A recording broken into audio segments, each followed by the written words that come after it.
Hello everyone, how you doing? My name is Masud. Welcome back to the YouTube channel. Hope you're managing well during this quarantine, whatever you're up to. So in today's video, I wanted to sort of just briefly share my thoughts on the impact that coronavirus has had on physiotherapists and how they will sort of be affected following on from this. I'll be just sharing, to start off, I'll be sharing my thoughts on the private versus the acute care sort of areas of physio. And then, to start off with, really, I think that from personal experience, I've actually just been furloughed. I was working from home, doing virtual physio for my work, 2 weeks off following the lockdown until I was, advised to go on leave. These virtual sessions really were just video calls with the patients that I was seeing. I think they were somewhat effective, but the patient feedback overall were that they did help. But of course, they're not the same as having physical one-to-one sessions and providing manual treatment and just being with the patient in person.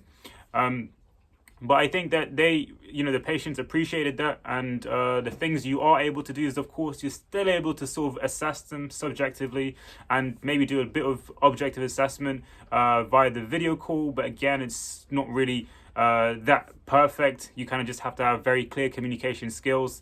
But yeah, overall, I think that many of the private care providers, physio care providers across the UK have all shut.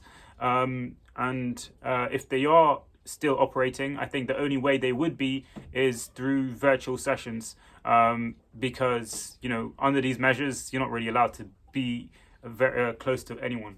So comparing that to the NHS or acute sort of setting, personally, I have a lot of friends who are physios in the NHS, and having spoken with them and just getting their thoughts on what's going on, a lot of them have had to sort of step up to the plate and do things they weren't normally used to. For instance, if you were like an outpatient physio, you might just be asked to step in and work in ICU and give a helping hand. And as you can imagine, it's a bit outside your comfort zone, so you kind of just have to learn very quickly on the job. It's a lot of pressure, and I think that the NHS, because they're under so much pressure, they need like health practitioners really to help.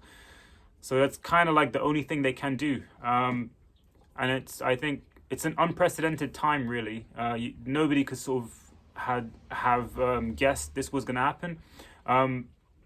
But funny thing is, I actually volunteered to help in the NHS as a physio a few weeks ago, but I didn't get any response. So I think they probably have their hands full, really. So moving forward from this, I think that many private physio sort of businesses will be slow to pick up again. Definitely they will have to adapt some sort of way, whether that's continuing doing some sort of virtual physio, or wearing PPE equipment or some sort of protective measure that has to be in place to be able to conduct effective care. But it's going to be very interesting to see how it all plays out. It's definitely a very unique time we're living in, and I'm just glad to be healthy, to be honest. I hope you are too, wherever you are in the world. Make sure you stay safe and practice social distancing. It's very important. But I hope you guys gained some value from this. If you had any thoughts, please leave them in the comments. I'd love to sort of know what you're thinking about this right now. But other than that, make sure you like this video and subscribe to my channel if you haven't already. So yeah. Thanks very much, guys, and I'll catch you in the next video.